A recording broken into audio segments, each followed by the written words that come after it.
Indian navy civilian entrance test 2024 के लिए form online होना स्टार्ट हो चुका है। आप फॉर्म को कैसे फिलअप करेंगे बिना किसी त्रुटि के, हम आपको स्टेप बाय स्टेप जानकारी इस वीडियो में बताने वाले हैं। पहले हम ये देख लेते हैं कि कितनी पोस्टें आई हैं और क्या क्या एलिजिबिलिटी है। यहाँ पर देखिए, जो फॉर्म ऑनलाइन होना स्टार्ट हुआ है वो 20/7 से स्टार्ट हुआ है, 2/8 को लास्ट डेट है। वहीं पर जनरल ओबीसी और ईडब्ल्यूएस कैंडिडेट के लिए 295 रुपये की फीस कट रही है और SC ST और फीमेल कैंडिडेट के लिए यहाँ पर कोई चार्ज इनको नहीं देना है, यानी फ्री ऑफ कास्ट है।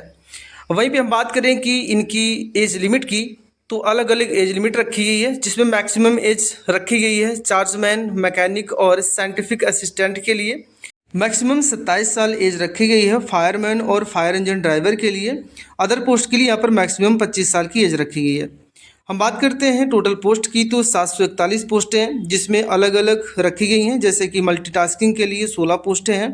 और सामने आपके यहाँ पर एलिजिबिलिटी दी गई है, हाई स्कूल आप पास होने चाहिए या फिर आप ITI आपके पास कंप्लीट होना चाहिए। वैसे ही फायरमैन के लिए 444 पोस्टें हैं, इंटरमीडिएट एग्जाम आप पास होने चाहिए विथ एलिमेंट्री सब्जेक्ट के साथ। वहीं पर ट्रेडमैन है, ट्रेडमैन मेट के लिए है, पेस्ट कंट्रोल वर्कर के लिए है, फायर इंजन ड्राइवर के लिए है। तो यहाँ पर सब के लिए अलग अलग क्राइटेरिया रखा गया है, अलग अलग पोस्टें आई हुई है। चलिए फॉर्म को ऑनलाइन करना स्टार्ट करते हैं बिना किसी त्रुटि के। इसकी ऑफिशियल वेबसाइट का लिंक हम आपको वीडियो के डिस्क्रिप्शन में दे दे रहे हैं। वहाँ पे आप क्लिक करेंगे तो इसकी ऑफिशियल वेबसाइट पे आप पहुँच जाएंगे, जहाँ से आपको फॉर्म को ऑनलाइन करना है।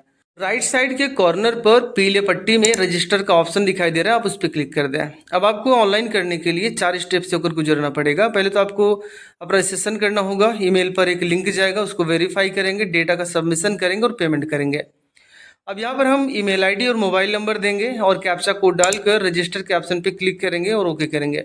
ओके करते ही हमारे सामने एक मैसेज आ रहा है कि आपका रजिस्ट्रेशन सक्सेसफुली साइन अप हो चुका है। अब आपके ईमेल ID पर एक लिंक भेजा गया है, उस लिंक पे क्लिक करके अपने ID को और एक्टिवेट कर लीजिए। हमने ईमेल खोला तो हमारे सामने सपोर्ट INCET की तरफ से मैसेज आया है। हम इसको ओपन करते हैं और यहाँ पर click here to confirm your email पे क्लिक करते हैं। इतना करते ही हमारे सामने एक वेबसाइट ओपन होगी। इस वेबसाइट पे आपका ईमेल ID वेरीफाई हो चुका है लिखा गया है और एक मोबाइल नंबर का लास्ट अंक दिया है। कैप्चा कोड डालकर अब जनरेट OTP करेंगे तो आपके मोबाइल नंबर पर भी एक OTP जाएगी।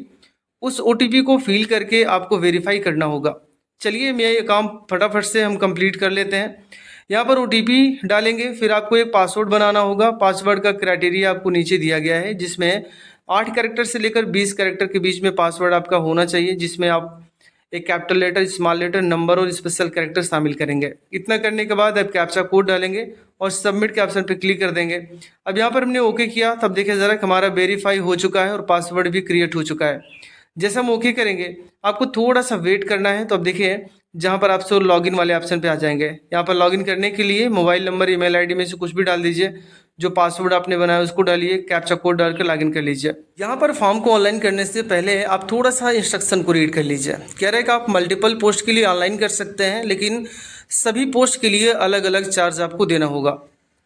लेकिन एक प्रॉब्लम और है, प्रॉब्लम यह है कि इसमें कहा गया है कि अगर आप मल्टीपल पोस्ट के लिए ऑनलाइन करते हैं, पेमेंट भी आप अलग अलग देंगे, लेकिन आपका सेंटर एक ही दिन अलग अलग सेंटर पर जा सकता है। इसकी जिम्मेदारी पूरी आपकी होगी, इसमें आयोग की कोई जिम्मेदारी नहीं होगी। इसलिए अपने रिस्क पर आप ये कदम उठाएंगे कि मल्टीपल आप चूज़ करेंगे तो एक ही दिन में अलग अलग सेंटर आपका भेजा जा सकता है।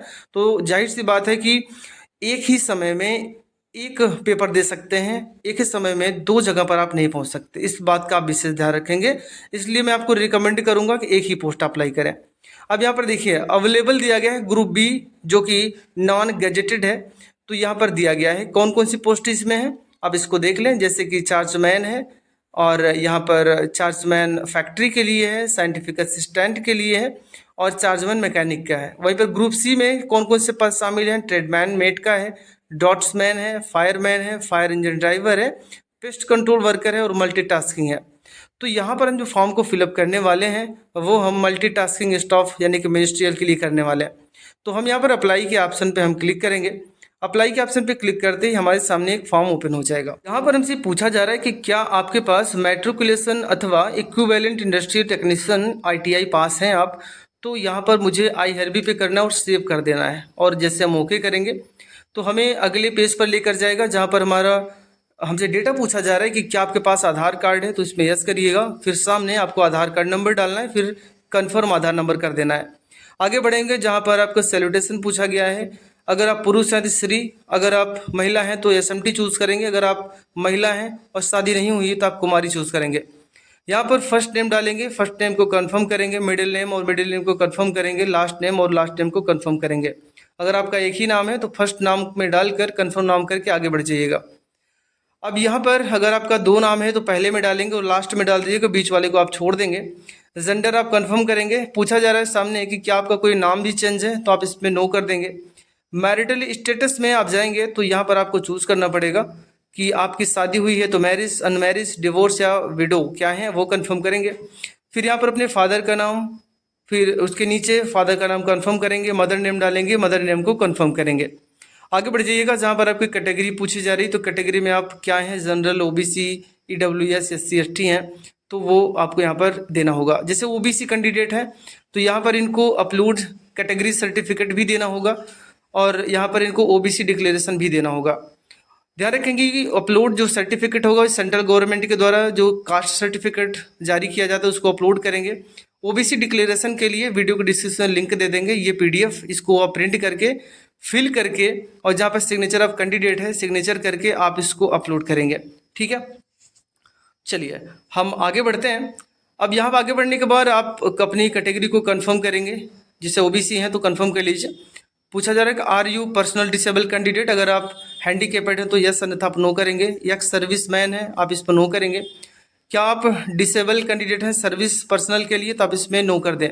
अब यहाँ पर आइएगा जहाँ पर पूछा are you department of the candidate with 3 year contribution service central government, अगर आपने सेंट्रल गवर्नमेंट में कोई जॉब आप किया है तो ठीक है, अन्यथा आप इसमें नो कर दीजिए। क्या आप एक स्पोर्ट पर्सन हैं, अगर आप स्पोर्ट्स पर्सन है तो यस करेंगे, अन्यथा आप इसको नो कर दीजिए।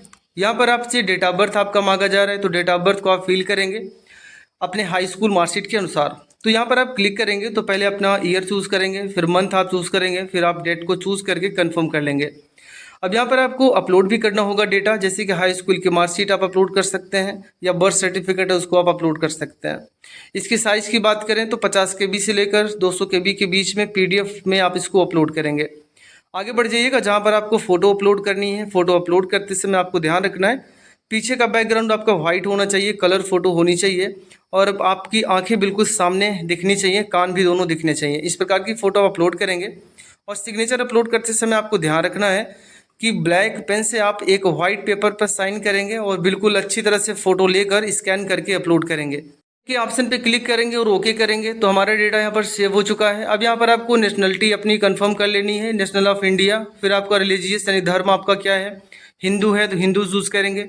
आइडेंटिफिकेशन मार्क में जैसे कि आपके चेहरे पर अगर तिल का निशान है तो जैसे मोल ऑन चीक या फिर जैसा भी हो, आपके शरीर पर कोई भी मार्क हो उसी मार्क को आपको बताना होगा ताकि आपकी पहचान हो सके। इतना करते ही आपको सेव करना है और ओके के ऑप्शन पे क्लिक कर देना है। अब यहाँ पर देखिए आपको एक लाइव फोटो भी देनी होगी, जो कि पहला ऑप्शन दिखाई दे रहा है कि allow while visiting the site. तो ये पहले ऑप्शन पे हम क्लिक कर देंगे ताकि कैमरा अलाउ हो सके। अब यहाँ पर आई अंडरस्टूड के ऑप्शन पे आप क्लिक कर दीजिए। इतना करते ही आपको यहाँ पर 4 फोटो कैप्चर करना होगा जो कि वेब कैमरे के जरिए होगा। यहाँ पर देखिए कहा गया है कि candidate request to take the picture from the web camera machine from the difference angle. अलग अलग एंगल से आपको फोटो खींचनी है, एक जैसी फोटो नहीं खींची। जैसे हमने एक सीधी फोटो खींचा तो थोड़ा सा हम तिरछा हो गए, तो सेकंड फोटो हम क्लिक करते हैं, फिर हम दूसरी तरफ थोड़ा सा एंगल बदलते हैं और तीसरी फोटो क्लिक करेंगे। इसी प्रकार से आप 4 फोटो को अलग अलग एंगल से आप इसको क्लिक करके अपलोड कर देंगे। इतना करने के बाद आपको वैलिडेट एंड सेव के ऑप्शन पे भी आपको क्लिक कर देना है। अगर आपका डेटा सही होगा तो ऊपर एक मैसेज आ जाएगा कि आपका डेटा यहाँ पर सेव हो चुका है। हम फोटो खींच लेते हैं, फिर वैलिडेट एंड सेव के ऑप्शन पे क्लिक करते हैं। हमने इसको वैलिडेट किया तो यहाँ पर हमारा फोटो वैलिडेट हो चुका है और सेव भी हो चुका है। अब यहाँ पर उसके जस्ट नीचे एक सेव का नेक्स्ट का ऑप्शन दिखाई दे रहा है, नेक्स्ट करिएगा। यहाँ पर आपको अपना कम्युनिकेशन एड्रेस देना होगा, जैसे कि एड्रेस में अपने गाँव का या शहर का डेटा देंगे। फिर आपको अपना स्टेट चूज़ करना है, अपनी डिस्ट्रिक्ट चूज़ करनी है, सिटी आपको यहाँ पर मैनुअली टाइप करना होगा और अपने एरिया का पिन कोड आप यहाँ पर फिल कर देंगे। अब यहाँ पर एक ऑप्शन दिखाई दे रहा है चेकबॉक्स का, इस पर टिक कर दीजिएगा तो आपका पूरा डेटा ऑटोमेटिक आ जाएगा। अब आपको यहाँ पर सेव करना है और ओके के ऑप्शन पे क्लिक कर देना है।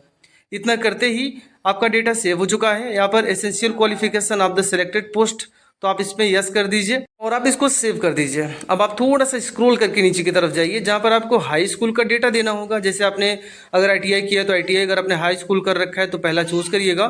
फिर स्ट्रीम में भी आप पहले एक ही ऑप्शन आएगा, चूज़ कर लें। यहाँ पर आपका बोर्ड आएगा, जैसे बोर्ड क्या है आपका, UP बोर्ड या CBSE बोर्ड जो भी होगा। डेट ऑफ पासिंग, तो आपके मार्कशीट में वो लिखा होगा कि आपने कब पास किया हुआ है। सर्टिफिकेट नंबर डालेंगे। टाइप ऑफ एवोल्यूशन, जैसे परसेंटेज है तो परसेंटेज आप यहाँ पर चूज़ करेंगे। एग्रीगेशन यानी कि ऑप्टेन मार्क, आपने कितना नंबर पाया था हाई स्कूल में उसको फिल करेंगे।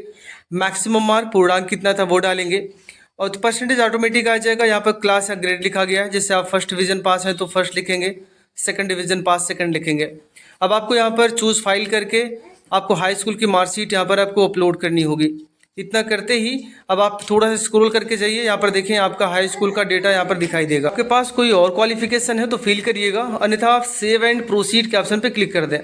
अब यहाँ पे आपसे एक्सपीरियंस पूछा जा रहा है। अगर आपके पास कोई एक्सपीरियंस है तो ठीक है, अगर नहीं है तो यहाँ पर स्किप का ऑप्शन दिया गया है, इसको स्किप कर दीजिए।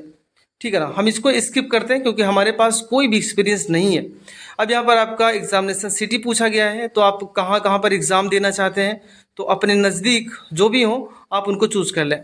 जैसे हमने लखनऊ चूज़ किया, फिर हमने अदर कोई चूज़ किया, फिर हमने 3 रेफरेंस आपको यहाँ पर देना है। यहाँ पर हमें सेव एंड प्रोसीड के ऑप्शन पे क्लिक कर देना है और ओके कर देना है। इतना करते ही अब आप वेट कीजिए थोड़ा सा कि आपका डेटा यहाँ पर फिलअप हो चुका है। प्रीव्यू आपके सामने दिखाई देगा। अब बस आपको सिर्फ पेमेंट ही करना है। तो मैं स्क्रॉल करके नीचे की तरफ जाएंगे, जहाँ पर मुझे पूरा डेटा दिखाई देगा जो अभी हमने फॉर्म को फिलअप किया हुआ है। तो यहाँ पर हमारा सारा काम हो चुका है। अब यहाँ पर सबमिट एप्लीकेशन के ऑप्शन पे हमें क्लिक कर देना है। इतना करते ही हमें ओके के ऑप्शन पे क्लिक करना है। पूछा जा रहा है कि आप कंटिन्यू करना चाहते हैं, तो हमने ओके कर दिया। अब यहाँ पर आपको फीस पेमेंट देनी होगी 295 रुपये का, जो कि 18% GST के साथ है। तो यहाँ पर मुझे बिल डेस्क पे क्लिक कर देना है और पे नाउ के ऑप्शन पे क्लिक कर दें। इतना करते ही आपके सामने credit card, debit card, net banking, UPI और QR आ रहा है। तो हमको QR सबसे आसान लगता है, तो इसलिए मैं QR के ऑप्शन पे क्लिक करेंगे। भीम UPI पे हम क्लिक करेंगे और मेक पेमेंट फॉर 295 पे क्लिक कर देंगे।